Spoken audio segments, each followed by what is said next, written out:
शांति शांति। हे प्राण स्वरूप, दुखनाशक, सुख स्वरूप, श्रेष्ठ, तेजस्वी, पापनाशक, देव स्वरूप परमात्मा, हम आपको अपने अंतःकरण में धारण करते हैं। आप हमारी बुद्धि को सन्मार्ग की तरफ प्रेरित करें। आप सभी को नमस्ते। माइक बंद कर लीजिए जिनका ऑन है, जिनका भी माइक ऑन है ना वो बंद कर लें।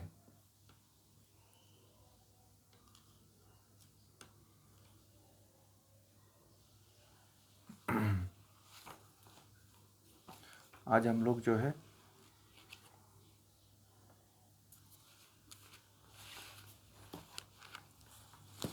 श्रीमद् भगवत गीता के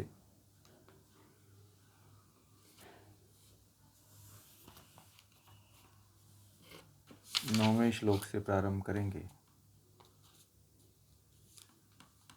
9, 10, 11, 12 तक पढ़ें।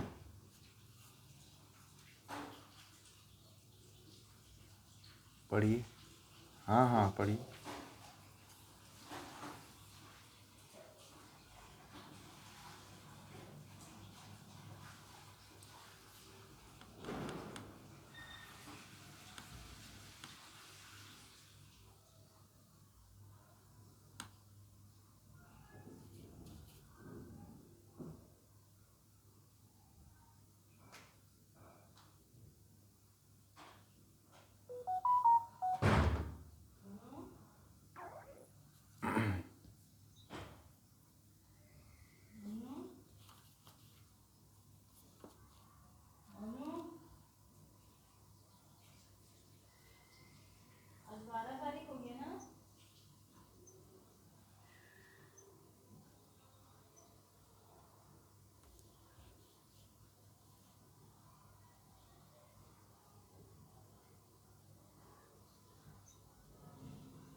धन्यवाद।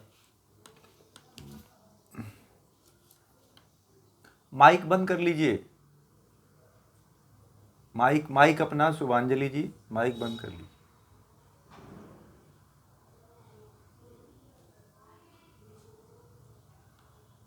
अब हम लोग जो है 9वें श्लोक से प्रारंभ करते हैं।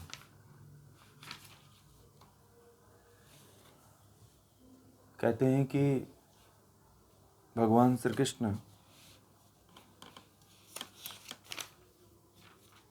कि मुझ में मन वाले, मुझ में प्राणों को अर्पण करने वाले भक्तजन आपस में मेरे गुण प्रभाव आदि को जानते हुए और उनका कथन करते हुए नित्य निरंतर संतुष्ट रहते हैं और मुझ में ही प्रेम करते हैं।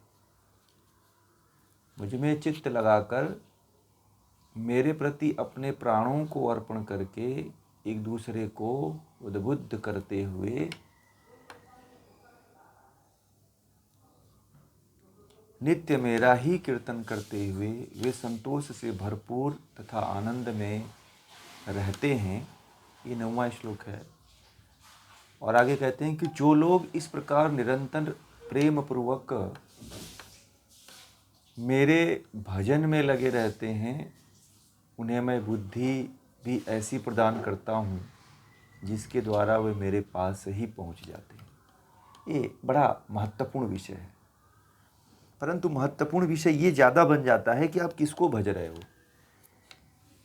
अभी तो आप लोगों को पता भी नहीं है कि हमें किसको भजना है, और जिसको आप लोग भजते हो शायद उसको भजने से ब्रह्म तक नहीं पहुंच पाओगे।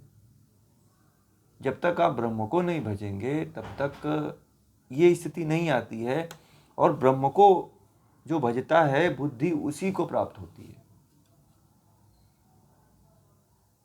ठीक है। और वह जो बुद्धि होती है वह विशेष प्रकार की बुद्धि होती है, जिसको योग दर्शन में ऋतंभरा प्रज्ञा के नाम से कहा गया है। ठीक है। वह किसी किसी भक्तों को प्राप्त होता है, जैसे मीरा को प्राप्त हो गया था, श्री प्रभुपाद को प्राप्त हो गया था, नरसिंह मेहता को प्राप्त हो गया था, कबीर को प्राप्त हो गया था, रैदास को प्राप्त हो गया था।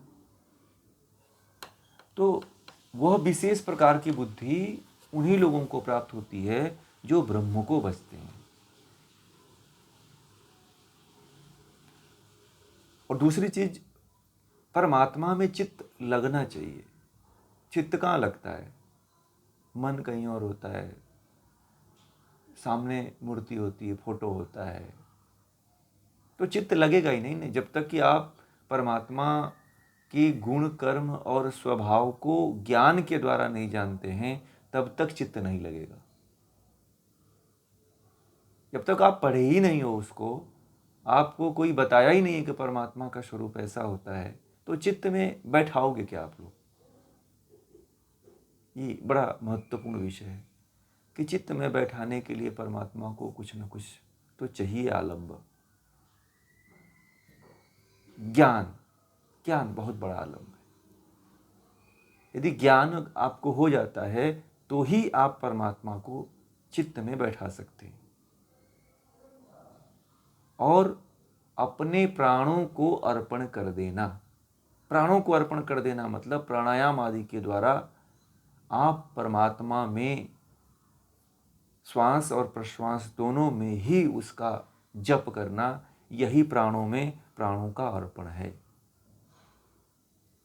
बात समझ में आ गई? आप जब चिंतन करें, उसका ध्यान करें, तो आपके श्वासों के साथ जुड़ जाए, चित्त भी लगे, चित्त ज्ञान से लगेगा। दूसरा, प्राणों में प्राणों की आहुति चलती रहे, प्राण से ही जप करें, प्राण से हर पल प्रति पल उसका ही स्मरण होता रहे। किसका? ब्रह्म का। और एक दूसरे से कहते हैं कि उद्बुद्ध होकर के, एक दूसरे के साथ उद्बुद्ध होकर के, एक दूसरे के साथ बोधयंत मतलब एक दूसरे को जान करके। यहाँ पे उद्बुद्ध का मतलब कि एक दूसरे को जान करके। जब तक आप जानोगे नहीं, आप जिसकी भक्ति कर रहे हो, तो कैसे आप उसको जानोगे, भजन करोगे उसका? तो शुरुआत में ही कह दिया कि जानो आप उसको। उद्बुद्ध होना मतलब जानो। आप जब तक नहीं जानते हो तब तक आप उसको कैसे भजोगे? आप लोग, मुश्किल है। और नित्य मतलब प्रतिदिन उसका कीर्तन करें और संतोष से भरपूर आनंद में रम जाएं, रस लेने लग जाएं, तो ब्रह्म की प्राप्ति होती है। ये यदि आप लोग ऐसा करते हो भक्ति ना, तो भक्ति होती है। आप लोग कहते हो कि मैं तो बहुत दिनों से भक्ति करता हूं, इसमें से सारे लक्षण आपके भीतर हैं क्या?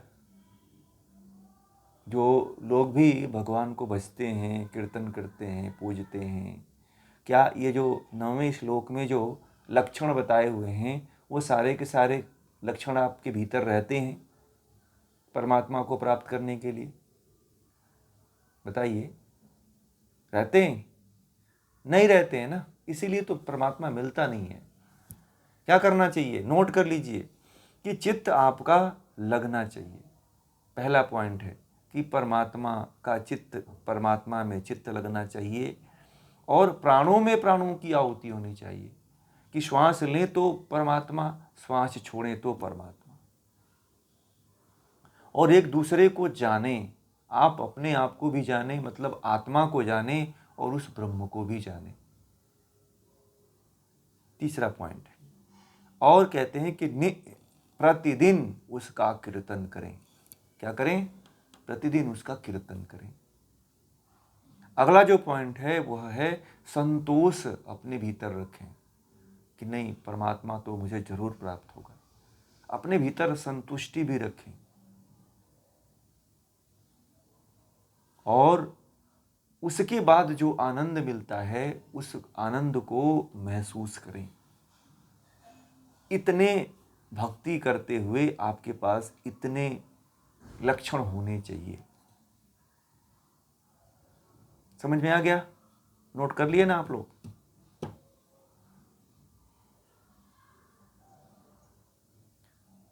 परमात्मा में चित्त को लगा लीजिए और प्राणों में प्राणों की आहुति दे दीजिए और एक दूसरे को मतलब आत्मा को परमात्मा को जानिए। पहले आत्मा को स्वयं को जानिए, फिर परमात्मा को जानिए, फिर नित्य उसकी जो है उसके नाम का कीर्तन करिए और संतोष अपने भीतर उत्पन्न करिए कि परमात्मा एक दिन हमें जरूर प्राप्त होगा और इस आनंद में हमेशा मग्न रहें। इस तरह से भक्ति करने के लिए भगवान श्री कृष्ण ने गीता में बताया है।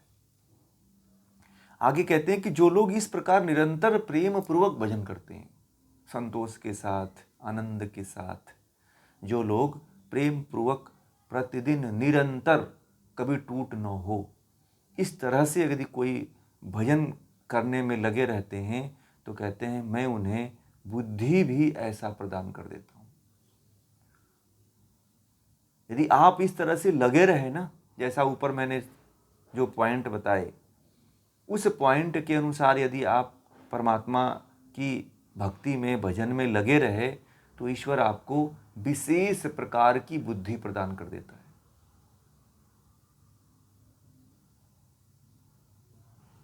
और उस बुद्धि के द्वारा जो है आप परमात्मा तक जल्दी पहुंच जाते हो।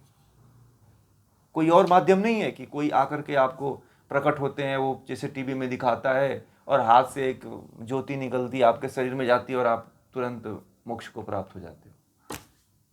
जैसा फिल्मों में देखते हो, टीवी में देखते हो, ऐसा कुछ नहीं होता है। ठीक है? परमात्मा आपके भीतर ही, आपके जो अंतःकरण है उसमें ही जो है वह विशेष प्रकार की बुद्धि उत्पन्न कर देता है। जिसकी बात योग दर्शन में महर्षि पतंजलि ने कही है उसको कहते हैं ऋतंबरा प्रज्ञा। बुद्धि की सबसे ऊंची प्रज्ञा प्राप्त हो जाती है।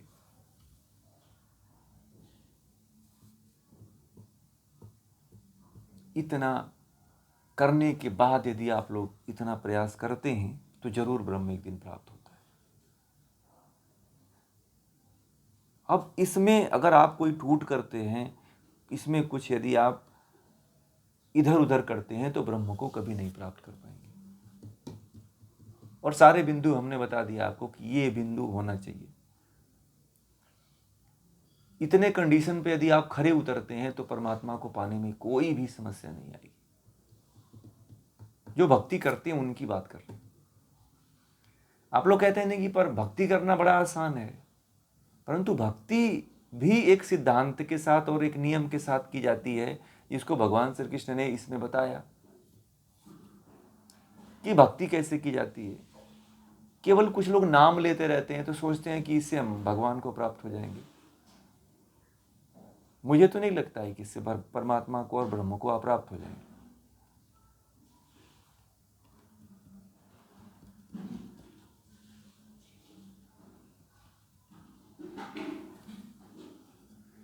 जिस तरह से आप करते हैं, जब तक आप उसमें कोई किसी भी तरह का बदलाव नहीं करेंगे, जैसा कि गीता में बताया गया है उसके अनुसार यदि आप अपने भक्ति में बदलाव कर दीजिए तो आपको ब्रह्म जरूर प्राप्त हो जाएगा, ईश्वर जरूर प्राप्त हो जाएगा।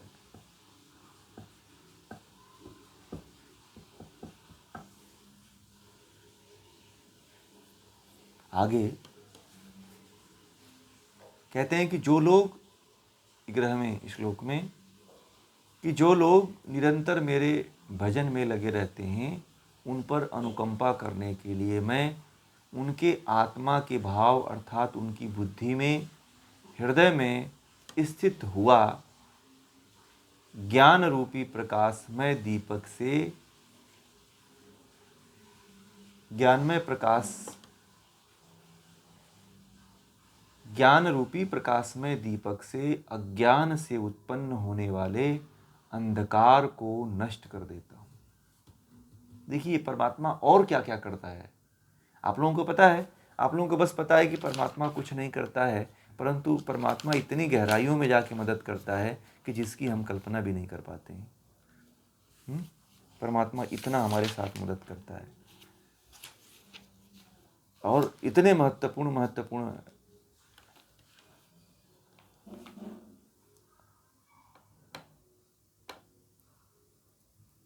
ठीक है।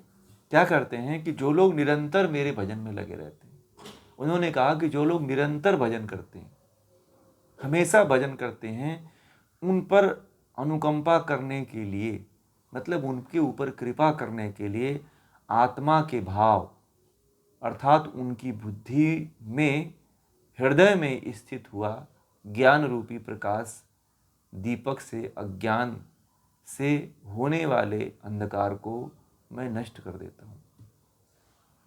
तो परमात्मा सबसे पहले बुद्धि उनकी विशेष प्रकार का बना देता है, और जो आत्मा है उस आत्मा के द्वारा और बुद्धि के द्वारा जो व्यक्ति के भीतर अंधकार रहता है, उस अंधकार को नष्ट कर देता है। और ये ध्यान देना कि उसमें परमात्मा जो है आपके साथ जो है बुद्धि के द्वारा ही सब कुछ होता है, ये भी ध्यान देने का। कोई और कृपा या कोई और चमत्कार नहीं होता है, ठीक है। तो इसको भी ध्यान रखने का आप लोग कि आपके आत्मा में वह प्रकाश उत्पन्न कर देता है, मतलब अज्ञानता जब हट जाता है तो आत्मा जो है अपने मूल स्वरूप में आ ही जाती है, और आत्मा तो ज्ञानवान है ही, उसमें कोई दो राय है नहीं। तो इसलिए जो है अगर आप निरंतर भजन में लगे रहते हैं तो एक कंडीशन है कि यदि आप निरंतरता बनी रही तो एक दिन छोड़े बोले कि मेहमान आ गए, एक दिन छोड़े कि काम से जाना है, एक दिन छोड़े कि बच्चे हैं, एक दिन छोड़े कि परिवार वाले सब पिकनिक पे जा रहे हैं तो हमें जाना है, एक दिन छोड़ दिए कि नहीं थोड़ा सा कहीं गोवा जाना है, गोवा बीच पे घूमने जाना है, तो फिर आप जी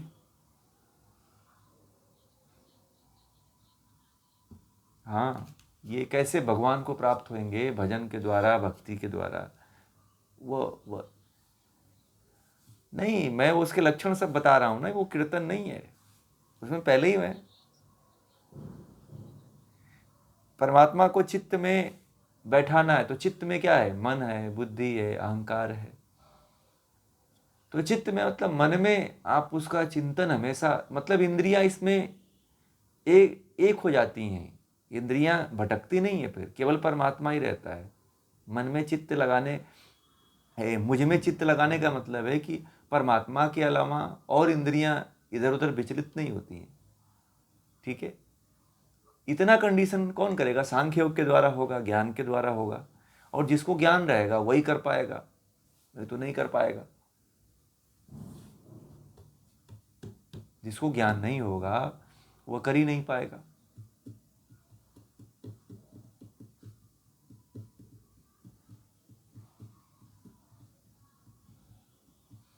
तो चित्त को लगा लीजिए, प्राणों को प्राणों में आहुति दे दीजिए। इतना आसान तरीका बताया है उन्होंने भजन करने के लिए, भगवान ईश्वर को प्राप्त करने के लिए। भजन का मतलब ये नहीं कि आप जैसे महिलाएं बैठ करके और धुन रहता है फिल्मी गानों का और हरे रामा हरे कीर्तन होता है, पूरा मन जो है फिल्म धुन पे लगा रहता है, राम राम भले मुंह से जपते रहो। केंद्र किसका हो जाता है? फिल्म का, फिल्म के गाने का। तो आप तो परमात्मा को भजने का कोई यत्न ही नहीं कर रहे हो। यहां तो कह रहे हैं कि चित्त लग जाना चाहिए, मतलब इंद्रियां पूरी तरह से कंट्रोल हो जानी चाहिए, तो आप परमात्मा को जान सकते हो, तो आप परमात्मा को प्राप्त कर सकते हो। भजन का मतलब ये होता है, भजन और कीर्तन का तात्पर्य गीता के माध्यम से समझिए आप लोग। आज तक भजन और कीर्तन का तात्पर्य आप लोगों को नहीं पता था। पता था क्या? आप लोग तो बस यही जानते थे कि कोई भी कुछ भी करो, भजते रहो तो भगवान मिल जाएंगे। लोग खाना भी खाते हैं ना, ऐसे बात करते रहते हैं तो माला जपते रहते हैं, इससे भगवान थोड़ी मिलने वाला है। गीता ये कहती है कि चित्त लगना चाहिए। पहला कंडीशन ही उसने रख दिया कि चित्त में लगना चाहिए। यानी कि सारी इंद्रियां कंट्रोल चित्त के इर्द बस में हो जानी चाहिए। फिर आप कहीं भटकोगे ही नहीं, तभी निरंतरता बन पाएगी, तभी आप उसको प्राप्त कर पाओगे। और वो जो ऋतंभरा नाम की जो बुद्धि विशेष प्राप्त होती है वो तभी प्राप्त होती है ना। और आत्मा पर जो अंधकार है वो तभी मिटता है, नहीं तो अंधकार तो बना रहता है। आप अंधकार में रह करके जपते रहो, भगवान की भक्ति करते रहो, कुछ नहीं मिलता है। जो भक्ति करने का जो आप लोगों को ज्ञान है वो वास्तव में भक्ति करने का ज्ञान आप लोगों को नहीं पता है। गीता के द्वारा उसको नोट कर लीजिए, आप लोग गीता के द्वारा उसको जान लीजिए कि भक्ति कैसे की जाती है। और भी भागवत पुराण में बताया गया है, नवधा भक्ति बताई गई है, ठीक है। भागवत पुराण में जो है नवधा भक्ति बताई गई है, परंतु नवधा भक्ति से ज़्यादा सरल और ज़्यादा आसान जो है भगवान श्री कृष्ण ने जो गीता में बताए हुए हैं वो है। इसका रिजल्ट हमने देखा है, बहुत अच्छा आता है। और बहुत से मैंने विद्वानों से इसकी चर्चा भी की है। जब तक आप मतलब परमात्मा को ज्ञानपूर्वक जानते नहीं है ना, या फिर आत्मा को नहीं जानते हो, आप कुछ तो नहीं जानते हो, तो भी आप भजन और कीर्तन नहीं कर पाओगे आप।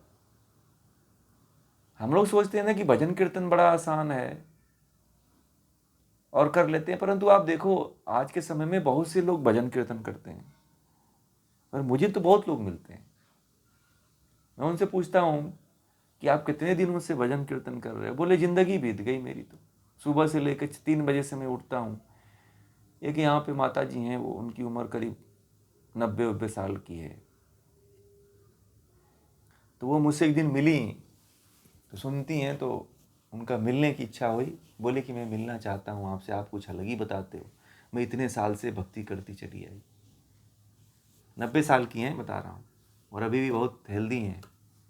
तो वो ये कहती हैं कि आप कुछ अलग बताते हो, मैं आज तक इतना दिन से ऐसे ही करती चली आ रही, भोग लगाती हूँ, चढ़ाती हूँ, लड्डू बनाती हूँ, पूड़ी बनाती हूँ, 4 बजे तक मेरी सारी 4:30 बजे तक उनका सारा भोग तैयार हो जाता है। तो मैंने कहा क्या उसके बाद करते? बोले चढ़ाती हूँ, फिर भजन करती हूँ, आरती करती हूँ। तो मैंने कहा कुछ आपको दर्शन हुआ कि नहीं, कुछ मिला कि नहीं मिला? बोले कि बस उसके बाद क्या करते? बोले कि नाती पोते बच्चे उसी में बिजी हो जाते, घर का कुछ काम कर लेती हूँ। तो मैंने कहा आपका समय तो ब्रह्म को जानने का है, आप कहाँ इस पारिवारिक और सांसारिक जीवन में पड़े हुए हो। मैंने कहा कि आपको कुछ अनुभूति होती है कि नहीं होती है? होती है कि अब तो आदत सी बन गई है हमारी, इतने दिनों से करते करते, तो हमें कोई ज़्यादा इसमें कंटाला नहीं होता है। उन्होंने ऐसे ही बोला जैसे मैं आपको बता रहा हूँ। तो उन्होंने कहा कि आप तो कुछ और ही बताते हो, हम इतने दिन से करते चले आ रहे हैं, परंतु आप गीता में बताते हो तो अब तो हमें पता नहीं मैं कर पाऊंगी कि नहीं कर पाऊंगी। तो मैंने कहा कि शास्त्रीय यही है। तो बोले हमें हमें तो आज तक ऐसा कोई बताया ही नहीं। बोले कि हमारे यहाँ बड़े बड़े जो है कथाकार आकर के मेरे घर खाना खाए हैं, और बोल रही थी कि जो आजकल के कथाकार हैं वो उनके यहाँ आते हैं तो उन्हीं के यहाँ खाना खाते हैं,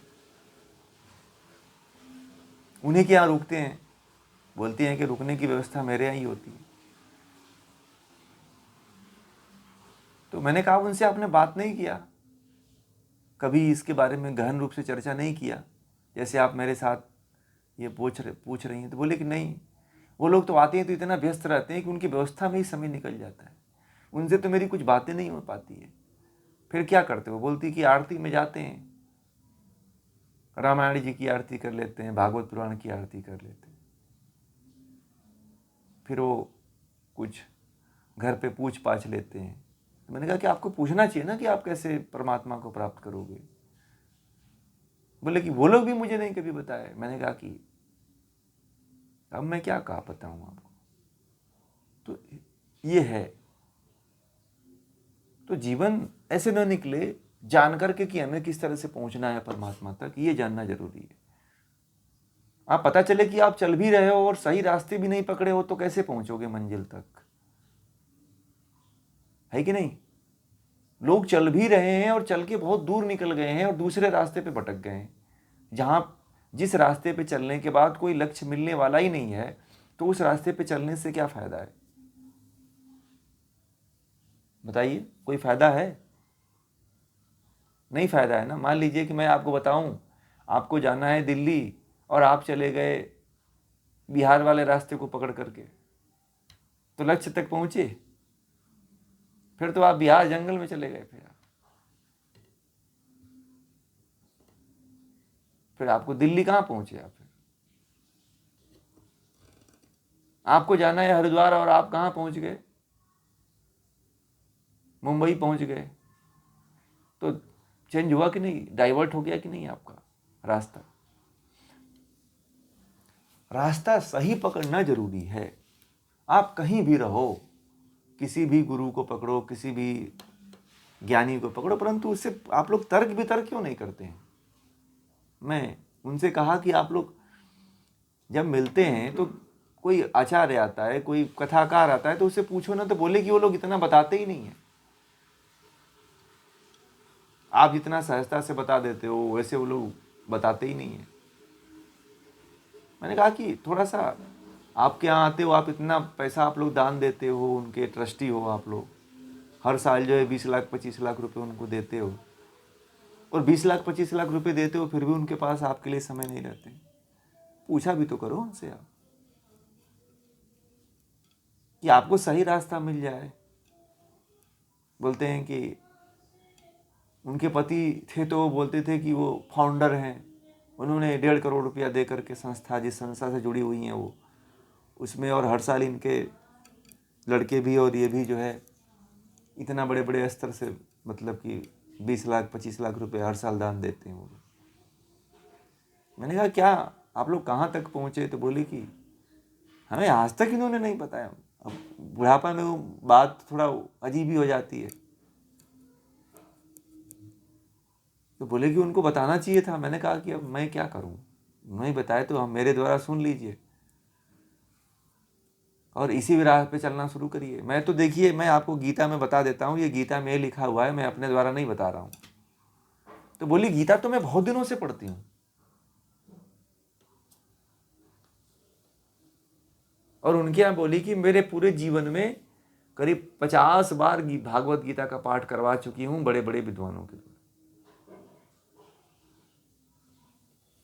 क्या बड़े धार्मिक प्रवृत्ति के लोग हैं वो लोग, बड़े ही पहुंचे हुए लोग हैं वो लोग, आध्यात्मिक भी हैं और आर्थिक रूप से और व्यापार के क्षेत्र में भी बहुत आगे हैं वो लोग। ये है मतलब वास्तविकता ये है कि ट्रैक सही पकड़ो।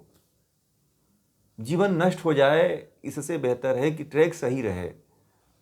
आप चाहे अमीर रहो चाहे गरीब रहो। बात समझ रहे हैं आप?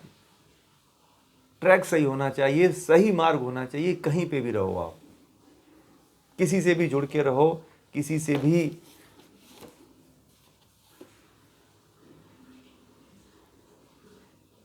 आप किसी भी धर्म पंथ में जाते हो, ट्रैक सही पकड़ो। मेरा तो उद्देश्य यही है, आप पहुंचो वहां तक।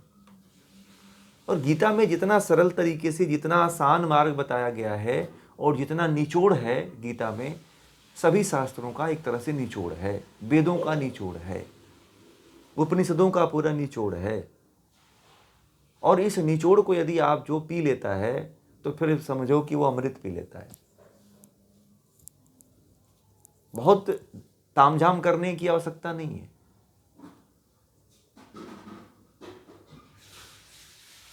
ठीक है,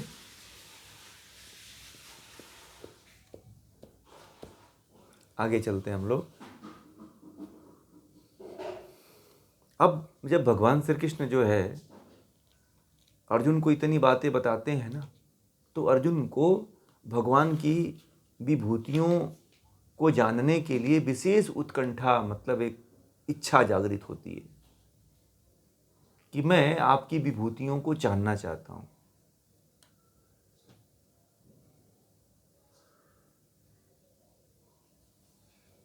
ठीक है।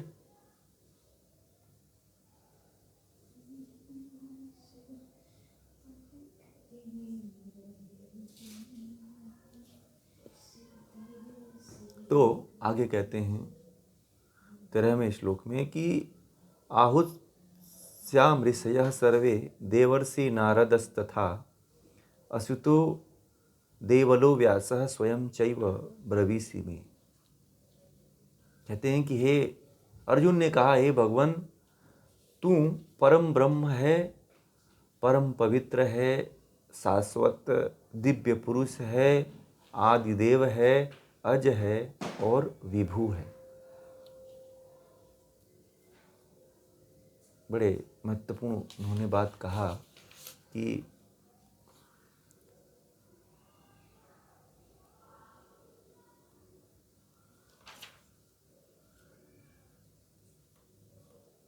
यानी कि क्या हो, भगवान श्री अर्जुन ने कहा भगवान श्री कृष्ण को संबोधित करके कि हे भगवान, तू परम ब्रह्म है, पर ब्रह्म है।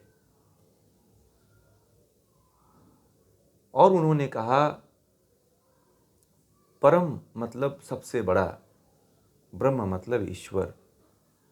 और कहा उन्होंने कि परम पवित्र मतलब सबसे ज़्यादा, सबसे बड़ा पवित्र तू ही है, शाश्वत दिव्य मतलब हमेशा से रहने वाले। शाश्वत का मतलब होता है जो हमेशा से रहने वाला, दिव्य पुरुष मतलब ब्रह्म।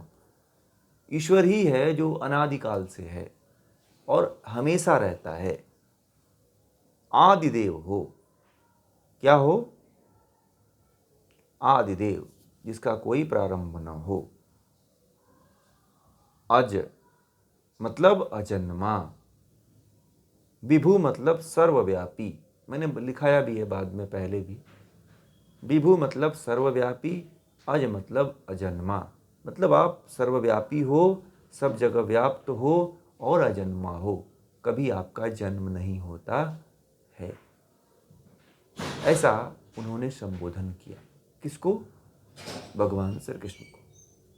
तो ये जो अर्जुन संबोधन कर रहे हैं, वह किसको संबोधन कर रहे हैं?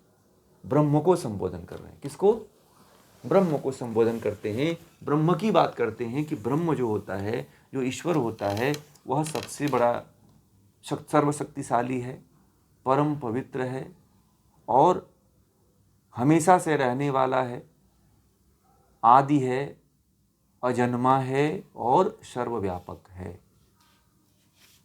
ऐसा अर्जुन ने कहा। आगे उन्होंने कहा 13वें श्लोक में कि समस्त ऋषियों ने, देवर्षि नारद ने, आसित ने, देवल ने, व्यास ने और स्वयं तूने भी मुझे वैसा ही बताया है। बहुत महत्वपूर्ण बात कह दिया उन्होंने कि ये जो बात तुमने ब्रह्म के विषय में, देखिए मैं जो आप लोगों को ज्ञान बता रहा हूँ, अब मैं जो कहता हूँ ना आप लोगों को कि मैं कुछ आप लोगों को नया नहीं बता रहा हूँ, ठीक है। अब यही बात अर्जुन भी कह रहे हैं भगवान श्री कृष्ण से कि हे कृष्ण, तुमने भी वही ज्ञान मुझे बताया है जो समस्त ऋषियों ने, जो सभी ऋषियों ने दिया ज्ञान। देवर्षि नारद ने जो ज्ञान दिया, आसित ऋषि ने दिया, देवल ऋषि ने दिया, व्यास ने दिया और स्वयं तूने भी मुझे वैसा ही बताया। इसलिए मैं कहता हूं कि मैं जो आप लोगों को ये जो इस के माध्यम से, कोर्स के माध्यम से जो मैं आप लोगों को अनेक अनेक ग्रंथों का जो स्वाध्याय करा रहा हूं, इसमें मेरा कुछ नहीं है। मैं भी जो है आप लोगों को उन्हीं के ज्ञान को, उन्हीं की तरह जो है अपने अपने शब्दों में आप लोगों को बस केवल कहता हूं। उसमें कोई मिलावट नहीं है, कोई धोखाधड़ी नहीं है, प्योरिटी 100% है। दूसरे जगहों पे जाएंगे तो आपको मिलावट मिलेगी, परंतु इसमें कहीं भी किसी भी प्रकार की कोई मिलावट नहीं है। आप ब्रह्म को प्राप्त हो सकते हो।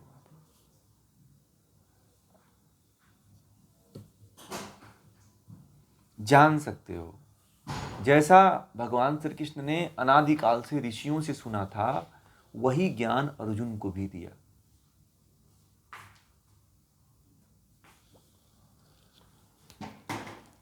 इसीलिए जो है इस ज्ञान को आप लोग अपने जीवन में हमेशा हमेशा के लिए स्थापित करने का प्रयास करिएगा। यदि इस ज्ञान को अपने जीवन में आप लोग धारण कर लिए तो मुझे नहीं लगता है कि आपको कहीं यहाँ भटकना पड़ेगा, कहीं वहाँ भटकना पड़ेगा, इसको छोड़ करके दूसरी जगह भागना पड़ेगा, इसको छोड़ करके कहीं शांति वन में चले गए तो कहीं यहाँ तो फलाना तो ढिकाना, कहीं नहीं जाना पड़ेगा फिर आपको, क्योंकि आपको वास्तविकता पता चल गई कि ब्रह्म तो ब्रह्म है, बस इसके अलावा तो कुछ है ही नहीं है। फिर आप किसी दूसरे प्रपंच में फंसोगे ही नहीं आप लोग। जिसको अज्ञानता रहती है वही व्यक्ति 50 तरह का पाला पकड़ता है, 50 जगह पे दौड़ लगाता है। अब यहां तो हमने कुछ बचा ही नहीं, ब्रह्म के सिवा कुछ है ही नहीं है। मैं तो उसकी भक्ति करने के लिए आप लोगों को कहता हूं। और क्योंकि मैं नहीं कहता हूं, भगवान श्री कृष्ण ने कहा है, इसलिए उनकी बात को मैं अपनी भाषा में आप लोगों से कहता हूं। और भगवान श्री कृष्ण भी वही कहते हैं कि अब बताइए कि जितने ऋषि हैं उन सभी ऋषियों ने यही ज्ञान दिया। ध्यान दीजिएगा, सभी ऋषियों की बात, इसको भी नोट कर लीजिएगा कि जो गीता का ज्ञान है उस गीता के ज्ञान को सभी ऋषियों ने बताया है। सभी देवर्षि नारद जैसे महान पंडित और महान ज्ञानी व्यक्ति ने भी बताया है। और आसित ऋषि हुए, बहुत ही उस समय के बहुत ज्ञानी और पहुंचे हुए संत ऋषि रहे हैं। देवल व्यास ऋषि के बारे में आप लोगों को पता ही है, और भगवान श्री कृष्ण के बारे में भी आप लोगों को पता ही है। तो अब इससे ऊपर कुछ नहीं हो सकता है। इसीलिए जो है इस ज्ञान को अपने चित्त में आप लोग धारण कर लें।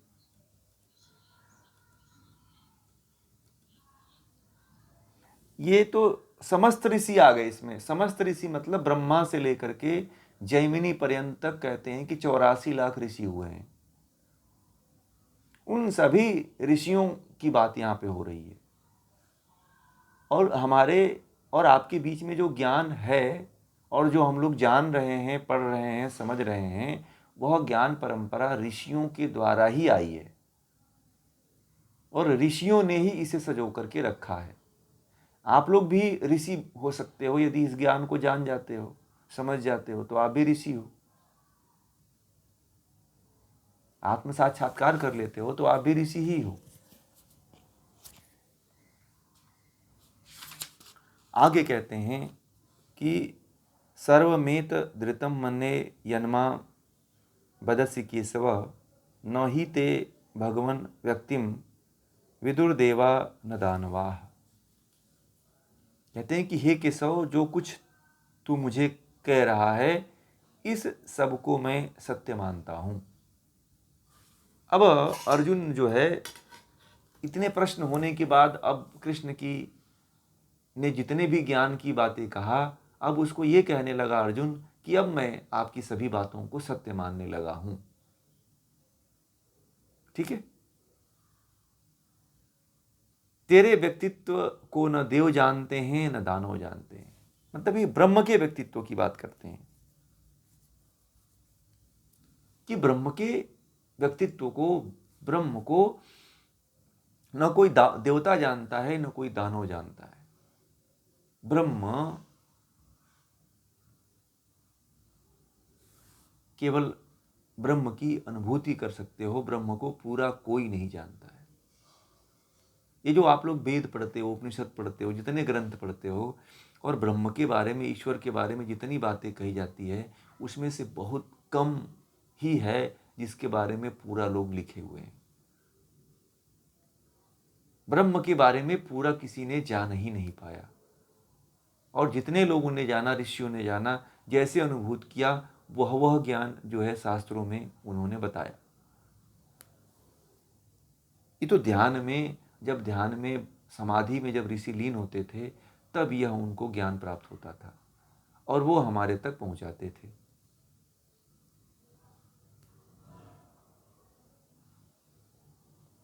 समझ रहे हैं आप लोग?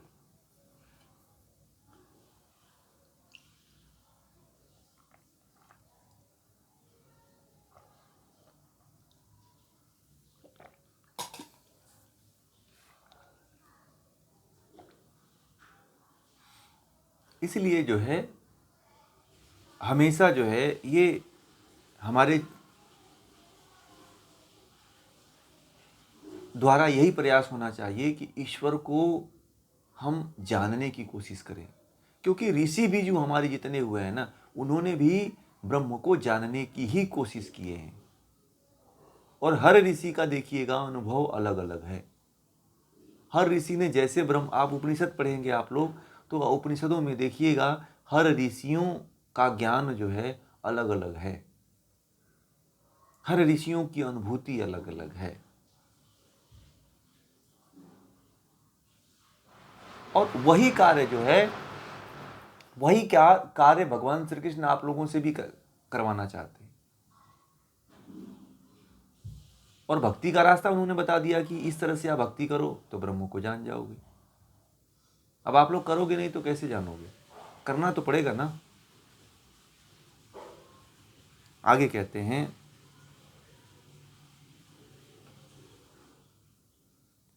स्वयमेवात्मान आत्मानं वेत्थ त्वं पुरुषोत्तमं भूत भावन भूतेशः देवदेव जगतपते। कहते हैं कि हे पुरुषोत्तम, हे जड़ चेतन के उत्पन्न करने वाले, भूत भावन, हे जड़ चेतन के स्वामी, भूतेश, हे देवों के देव, हे जगत के स्वामी, तू स्वयं ही अपने द्वारा अपने आप को जानता है। ठीक, तू स्वयं ही अपने आप को, अपने द्वारा अपने आप को जानता है। बहुत ही महत्वपूर्ण बात उन्होंने कह दिया कि हे पुरुषोत्तम, हे जड़ चेतन के उत्पन्न करने वाले, हे जड़ चेतन के स्वामी, हे देवों के देव, हे जगत के स्वामी, हे तू स्वयं ही अपने द्वारा अपने आप को जानता है। मतलब मैंने कहा ना कि ब्रह्म को कोई नहीं जानता है, ईश्वर को कोई नहीं जानता है। तो अब अर्जुन ये कहते हैं कि हे पुरुषोत्तम, मतलब जो जड़ चेतन, पुरुषोत्तम, पुरुषों में उत्तम, और जड़ चेतन को उत्पन्न करने वाले। जड़ चेतन मतलब चेतन हम लोग हैं, जिसमें चेतना है, जिसमें प्राण रहते हैं, उसको चेतन कहा जाता है। और जिसमें प्राण नहीं रहते हैं उसको जड़ कहा जाता है। ठीक है, जीवात्मा को चेतन, शरीर में जीवात्मा को चेतन कहा जाता है। और जो इसमें मन है, बुद्धि है, अहंकार है, ये सब क्या हैं? ये सब जड़ हैं। ये पत्थर है, ये अन्य जो भी है वो सब जड़ हैं। पेड़ पौधे, जीव जंतु हैं, वो सब चेतन है। तो उनको उत्पन्न करने वाला कौन है? ब्रह्म है। और जड़ इनके स्वामी भी, इनके मालिक भी कौन है? इनका ईश्वर ही है। तो कहते हैं कि भूतेश, जो जड़ चेतन का मालिक है उसे भूतेश कहा जाता है। क्या कहा जाता है? भूतों के इसको भूतेश कहा जाता है। हे देवों के देव, हे जगत के स्वामी, तू स्वयं ही अपने द्वारा अपने आप को जानता है। अर्जुन कहते हैं भगवान श्री कृष्ण से कि तुझे कोई नहीं जान सकता है, तू ऐसा है कि तू स्वयं ही स्वयं के द्वारा अपने आप को जानता है। तो उस समय भगवान अर्जुन जो है भगवान श्री कृष्ण के बारे में ये कह रहे हैं कि मैंने कि ब्रह्म के बारे में ये बात उनको भी पता है कि ब्रह्म को कोई नहीं जान सकता है। ब्रह्म के बारे में पूर्ण ज्ञान किसी को नहीं हो सकता है। ईश्वर इतना सर्वशक्तिशाली है, इतना सर्वव्यापक है कि उसका पूरा ज्ञान किसी भी व्यक्ति को नहीं है। वो ये कहे कि मैं पूरा ब्रह्म को जानता हूं तो ये झूठ बोलता है। क्योंकि गीता में भगवान अर्जुन कह रहे हैं भगवान श्री कृष्ण को कि ब्रह्म को तो कोई जान ही नहीं सकता है पूरा, क्योंकि ब्रह्म ही है जो अपने आप को पूरा जानता है। हम लोग भी ब्रह्म को, जो जो आत्माएं मुक्त होती हैं वह भी ब्रह्म को पूरा नहीं जान पाती है। ये भी बता देता हूं आप लोगों को, नोट कर लीजिएगा ये बात। जो आत्माएं मुक्त हो जाती हैं वो भी ब्रह्म को पूरा नहीं जान पाती है, वह भी आधा अधूरा ही जानती है।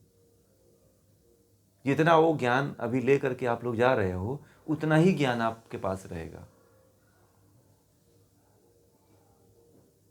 पूरा ज्ञान नहीं होता है। पूरा जानने के लिए तो फिर आपको और गहरी समाधि में इससे ऊपर की साधना करनी पड़ेगी, जो भगवान शिव उसमें लीन रहते हैं। भगवान शिव ने बहुत बड़ी साधना किया हुआ है ईश्वर के प्रति, और उनके जैसी साधना मुझे नहीं लगता है कि किसी योगी ने किया हुआ है। अब तक के योगियों में सबसे बड़ी साधना ब्रह्म को जानने की यदि किसी ने की है तो भगवान शिव ने किया है, और इसीलिए उनको योगीश्वर कहा जाता है, योगियों का ईश्वर कहा जाता है।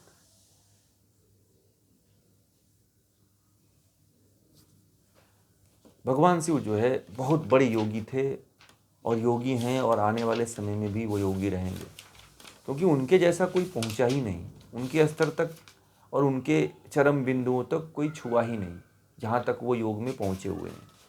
और ब्रह्म को जितना उन्होंने जाना है मुझे नहीं लगता है कि और किसी ने जाना है।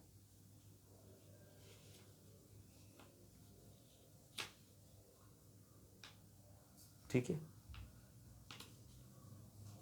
तो बस आज जो है हम लोग